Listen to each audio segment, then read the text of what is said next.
Hello and welcome back to Let's Play Pathfinder Kingmaker Enhanced Edition with me, BringItDon. So something I forgot to do last episode was read Keston's letter.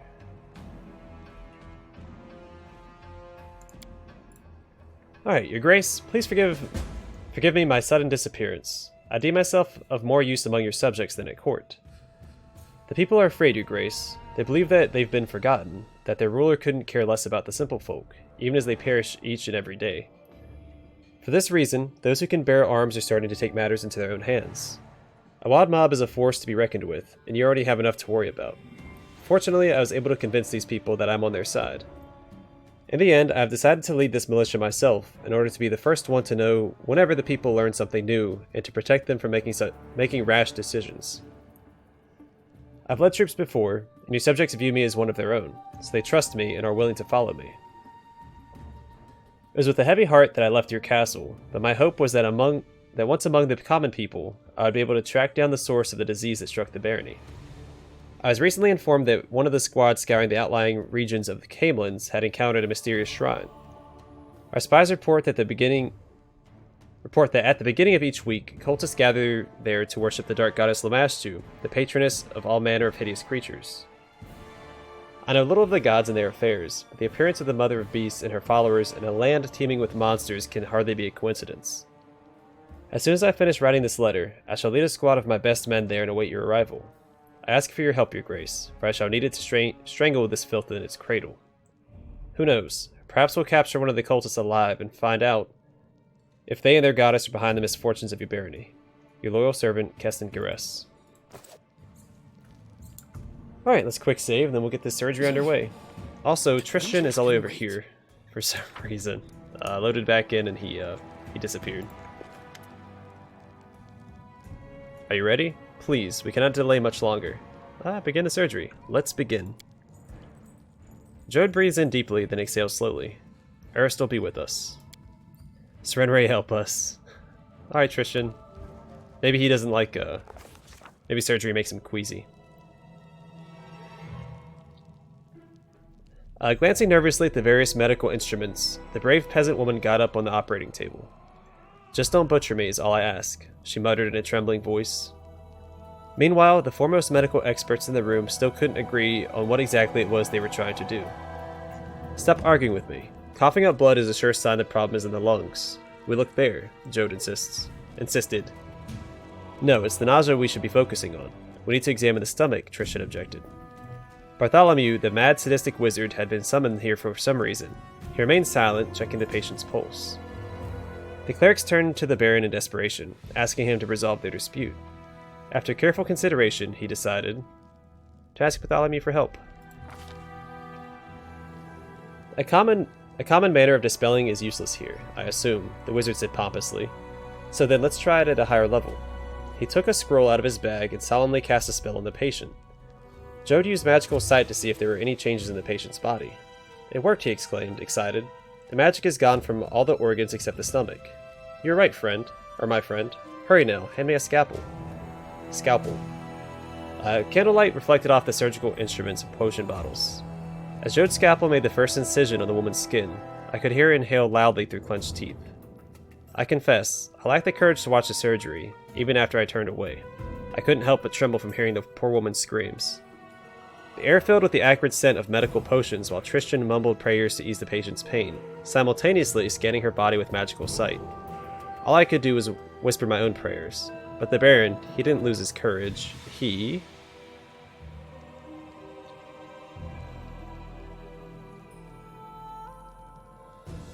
Yeah, probably got no ability here. Well, we could do diplomacy. Took the patient's hand and whispered something in her ear, distracting her from the pain. I couldn't hear exactly what he said, but it worked. Charmed by his words, the peasant woman managed to stay still and let the cleric perform the surgery. The poor woman's screams and crying were unbearable.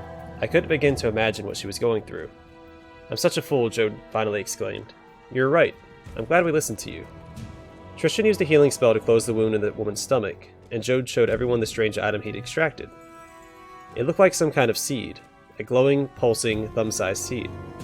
Before anyone could say anything, it flashed in Jode's fingers. He dropped it on the floor, just in time. On the spot where the seed landed, a portal opened, and a roaring monster jumped out of it. Their life ends here!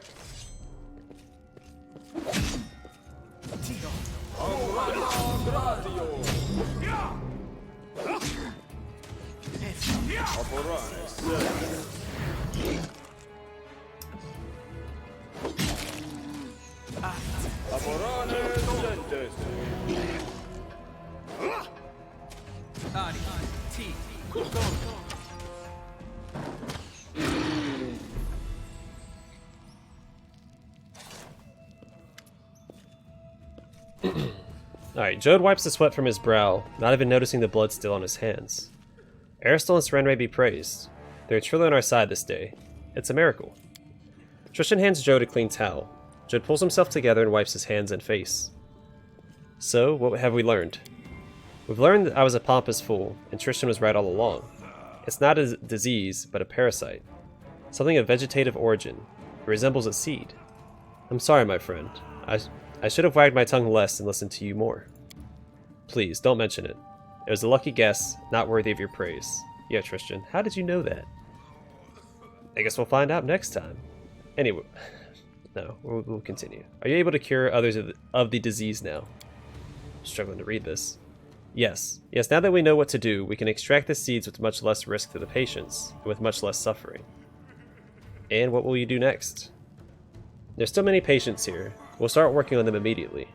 And you, Your Grace, may want to search for the source of this disease. We still know neither where these seeds come from, nor how they get into people's bodies. New patients arrive daily, and how many never even find their way to a hospital? Our efforts here are not enough by themselves. We need to find the root of this problem. Alright, let's go. Please, find the source of those wretched seeds.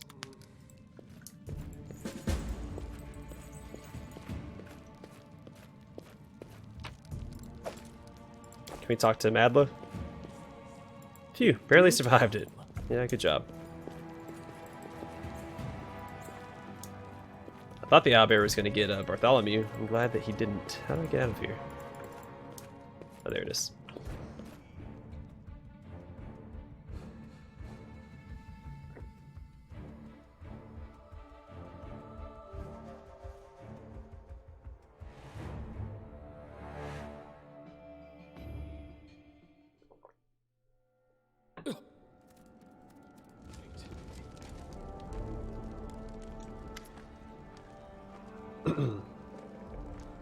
Alright, I bear bad news, Your Grace. Sorry, my throat is acting up. A number of foul idols have been seen around your new capital. They don't belong to any god known to me, and strange loners seem drawn to them, which only gives me greater concern. I suggest we tear them down and be done with it. Who knows what evil still lingers in the stolen lands from the old times. In any case, they certainly don't belong here. Yeah, grind these strange idols to dust. I've no... what does this give me? Oh, community and loyalty. Yeah, grind these strange idols to dust. I've no wish to see strange shrines in the area. Very well. I shall ensure that nothing remains of them. Rest assured. So I can upgrade him. I might be on too much of a time limit to do so. I'm going to quick save and then see if I can upgrade him without any negative repercussions, because it does take 2 weeks. But I want to level him up and then get him working on the next curse.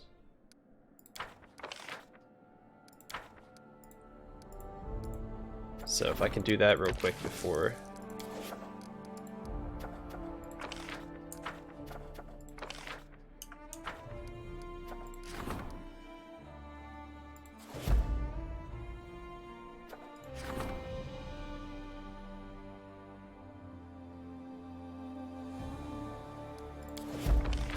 Oh wait, do I not need to...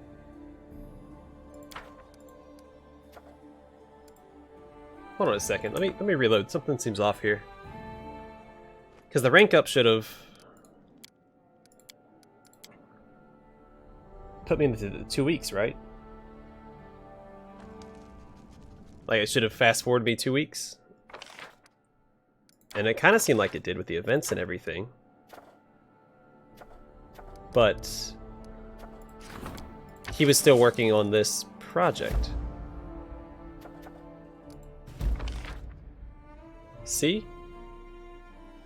He succeeded the event of the month, so community loyalty, military instability. But he's still not done ranking up. I think it's bugged here. Something's bugged here.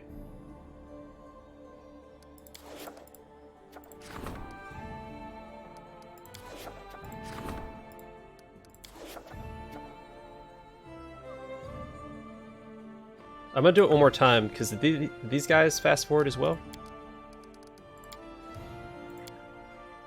I know this isn't super exciting, but I think I ran across another bug. So Tristan had 6 days left on his current event. So it's still 6. He has 3 days left. And when I do this project and start it,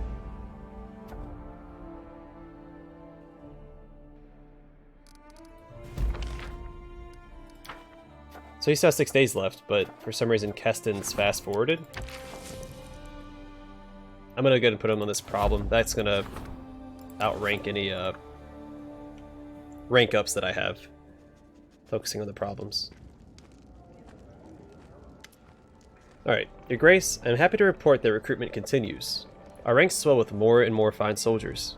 However, we now face another problem. There aren't enough officers. We shouldn't look for them among the common citizens. Command requires certain skills and knowledge. I recommend you recruit officers from among the Sword Lords. They're experienced warriors and skillful leaders, capable of strategic thinking and inspiring the sort of courage that will survive the harsh realities of the battlefield. Yeah, I mean, I'm a Sword Lord myself, so yeah, hire Sword Lords as officers. Cassio nods. I'll make the necessary arrangements immediately. +2 to relations. Now he has the project to level up. I'm not going to worry about that right now. Because monster sightings, plus he's working on a problem, which again, problems should always take...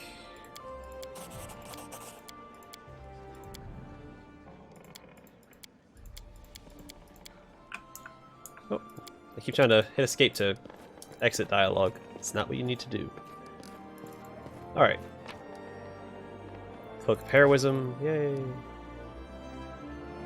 We have stuff to sell at the...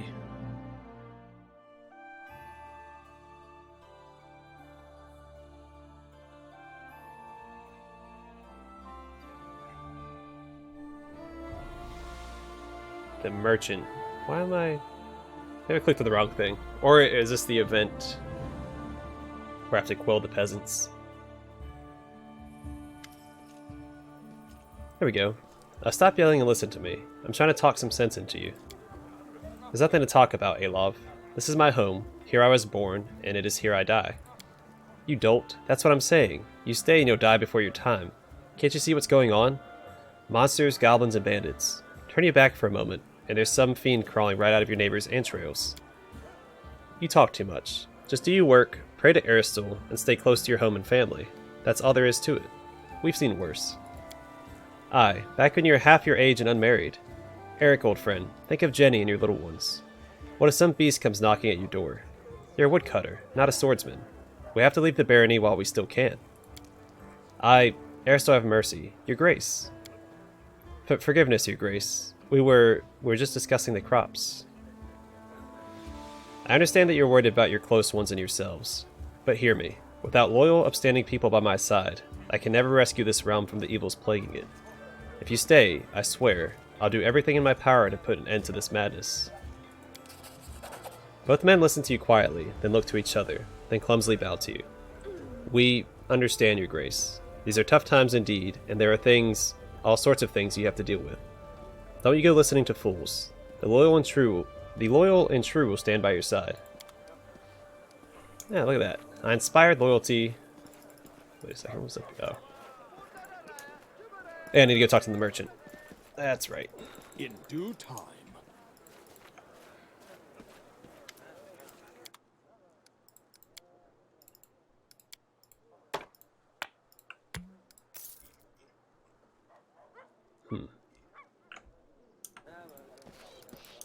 Let's see what she has. So I think her supply levels up with you.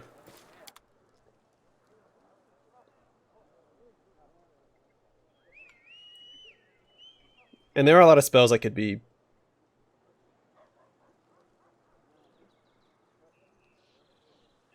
Let's grab that.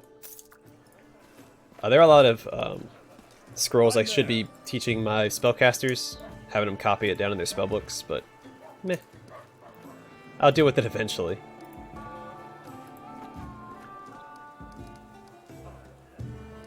Do I want to bring Ekondio? I kind of want to bring Ekondio.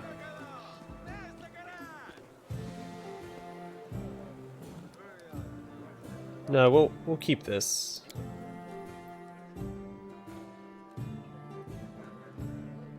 So I used Ekondio last time, so.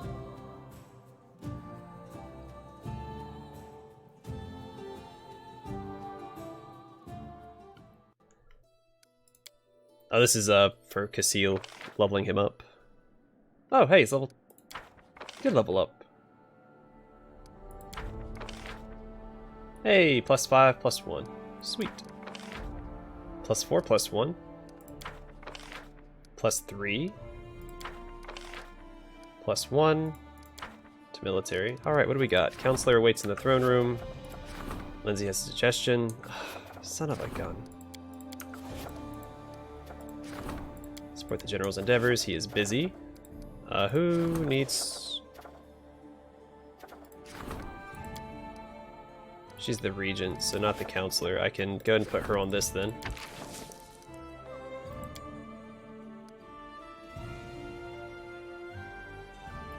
Sure. Alright, well, let's go back into the throne room and deal with the counselor and Lindsay. Oh no. Yeah, that's right. Okay. Alright, we might not be leaving the capital this episode.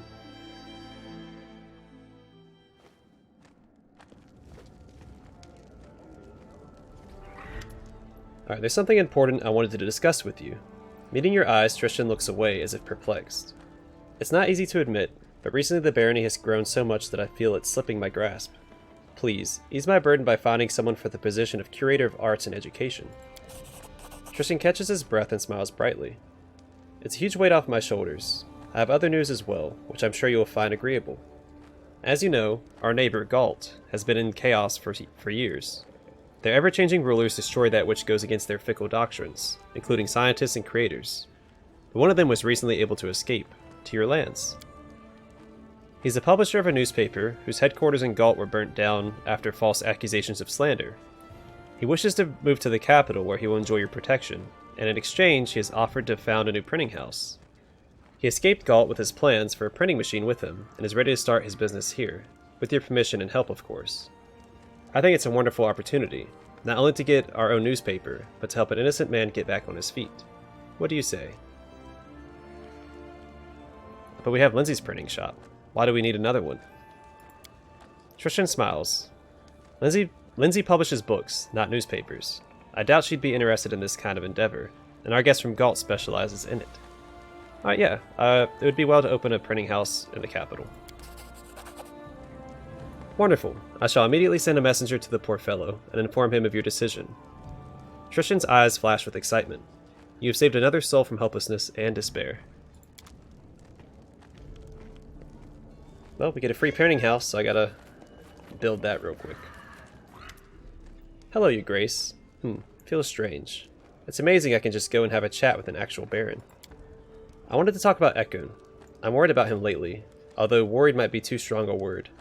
He's way too gloomy, even more so than usual, if that's possible. Life without a family must be hard for him.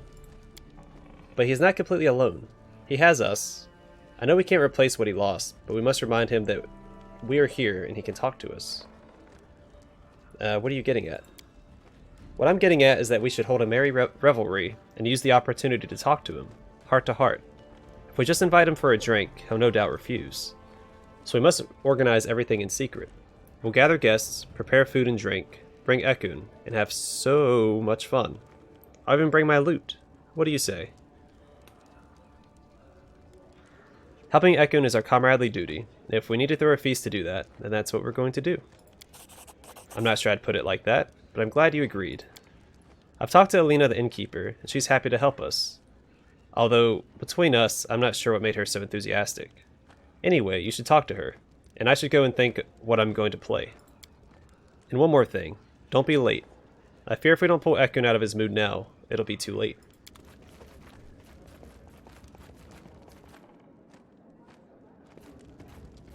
Hey, Bakken. Unfazed by the awkward silence. Okay, we've already read all that. Acid oil. Yeah, do what you want. Always make sure. I want to click on it and make sure that they are working on whatever they want to work on.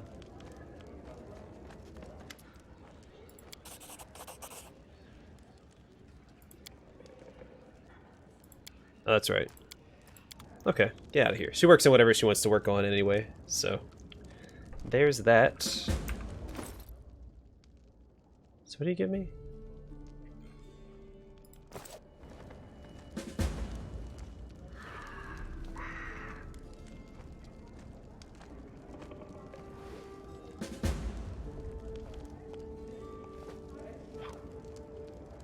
Oh. Adds acid damage to a weapon, making it corrosive. Okay, I could see that. That would have been useful during the, whatever the thing is. Alright, +1 to loyalty. Lindsay has a suggestion. Project, support the counselor's endeavors. I shouldn't do that right now. I have things I need to take care of. So for this, I could put Lindsay on it. I could put the storyteller on it. Jathal can do it too? Well, the storyteller has the best role anyway. And again, I'm trying to put neutral parties in these positions, not companions that I travel with. I think she's currently working on something. Is she? No, she's not. So I can replace her if I wanted to.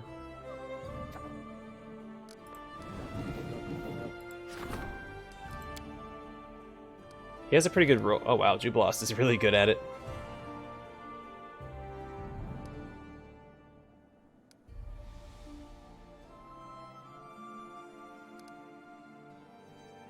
Alright, so they make like the same decisions, it seems. I'll put Bartholomew on here.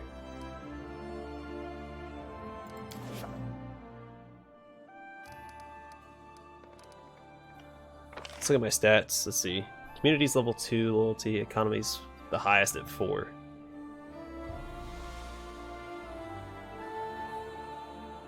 What level's up next? Community will probably be the next one to level up. Because it's every 20. I said previously it was every 10. It's every 20. Someone corrected me in the comments section. So, yeah, once this hits 40. Okay, do I have anything else to do? Put him on this. Let's see, 45 days. What's the other one? Is this also 45? 60. Yeah, we'll get this one knocked out.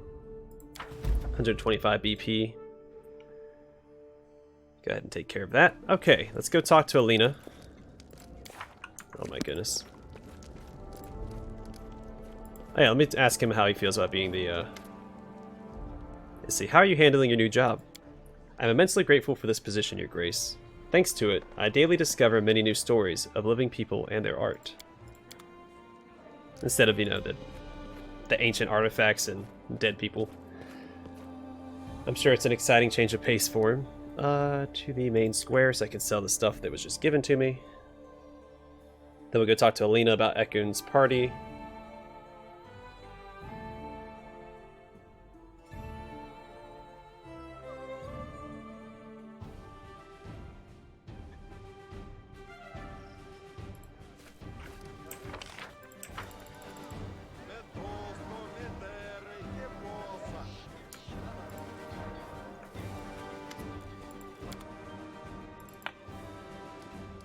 Wow, 8100, that's pretty good. I'll take it.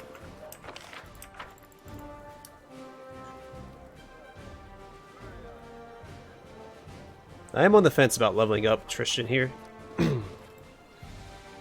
I might try it off camera and see if I fail anything or if I take any, you know, big hits to my barony by doing so.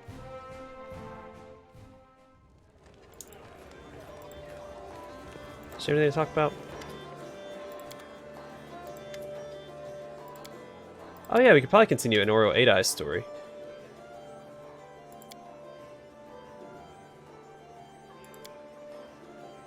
Oh cool, okay, so after you deal with the Stag Lord, she'll tell you the next part of her story. So if you remember, she went on a failed expedition with her party, and something happened at Renchurch, but she's like, oh, I'll tell you later.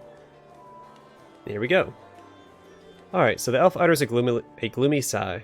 You've dealt with the Stag Lord, so I'll tell you my story. I hope it will make you think twice about looking for any more trouble. We were attacked by the undead, skeletons, zombies, but that wasn't the worst. What filled me with terror was the invisible dark entity crawling among the stones. This thing was driving us crazy, literally. Jackson rushed to a stone statue and beat it until he broke all his fingers. After that, there wasn't much use for his magic wand, though the poor fellow never gave up trying to help us. Barberton fell behind when we began our retreat. Last time I saw him, he was squatting over a heap of carrion, gorging himself, and sobbing like a newborn all the while. I swear by Pharasma. Tears glint in Honoriel's eyes.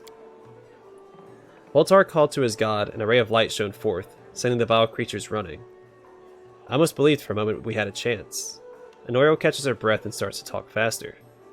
That was the worst part. It seemed like we could get out, if we could just make it a little farther.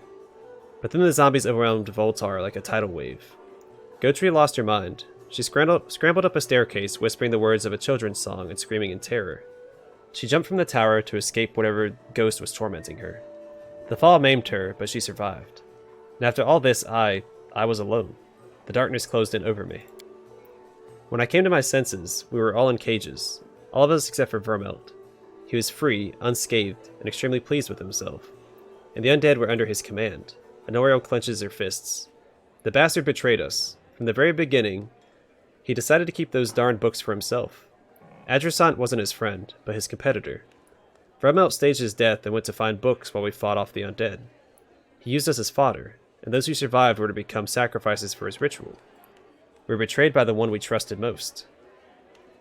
How'd you escape Vermelt's trap? It doesn't matter how. All that matters is that I put the Pathfinder's life behind me after that. Honoriel gives you a piercing look. You don't need to hear this, Baron. At least not yet. So since I finished Troll Trouble, maybe she'll tell me? No, not yet. Okay. Let's talk to Alina.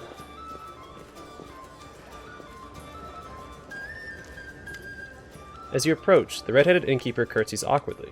Your Grace? You must have come to talk about the feast for Ekondayo. I'd be happy to. I'll provide food and drinks. Everything will be first class. Class, not classed. How much will this idea cost me? Don't mention it, Your Grace. It's such an honor for me. Everything is on the house. Who will serve at the feast? With your permission, Your Grace, for such an honor, with such esteemed guests, I'd like to do it myself, Your Grace. Alina smiles awkwardly, turning an even brighter red. I commend your enthusiasm. Why would you? Oh, Your Grace, isn't it so? It'd be my pleasure. Hope everyone likes it, including Ekondayo. Then we need only to agree on the place. I guess there's no two ways about it. We'll have to have it right here in this room. We can decorate it, of course. Forgive me, but if we're thinking about the same Ekondayo, he will likely feel uncomfortable indoors. The feast must definitely be held in the woods, if Madam Innkeeper is up for such a challenge. Alina is speechless, either due to astonishment, indignation, or both. Now, who are you? The woman stands tall with a calm smile. My name's Tavi. I'm passing through the city. Ekon and I know each other from long ago, since back when he guarded caravans. We traveled together for a long time. Pursing her lips, the innkeeper studies Tavi carefully. Why would Ekon want to feast in the woods? He is a born ranger. He always feels calmer under an open sky. I know him well. Can you think of a suitable place? How about the Royal Hunting Grounds? I've seen the place in passing. It's not far from the city. It's a cozy nook, and there's water nearby. Well, what do you say, Alina? The innkeeper sizes up the woman opposite her. I might not know Ekondayo as well as some, but I see no trouble in holding a feast in the woods. Or in a mountain, or in a swamp for that matter. Wonderful. In that case, I'll gladly meet both of you in the agreed upon place. My, I've seen a lot since as a keeper here. What? But when one just invites herself like that, the innkeeper clicks her tongue. What got into me, grumbling? It's high time to start cooking. Your Grace, please take care of bringing Ekondayo to the agreed place. Lindsay and I will do the rest. I do what I must. Okay. I don't know if I need to talk to him or not. I'm going to go see if I need to talk to him, and if not, I'll call the episode here. In the next episode, I'm going to try to level up Tristan. see if that has any repercussions. And if not, then or if so, we'll just go ahead and do Ekondio's quest, and then we'll meet with Keston. Now we have a lot to do now. I'm off. Our calendar is filling up.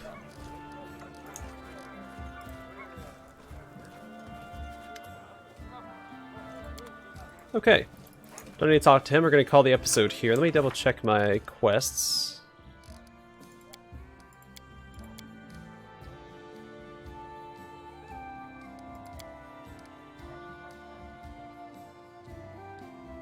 The first day of a week.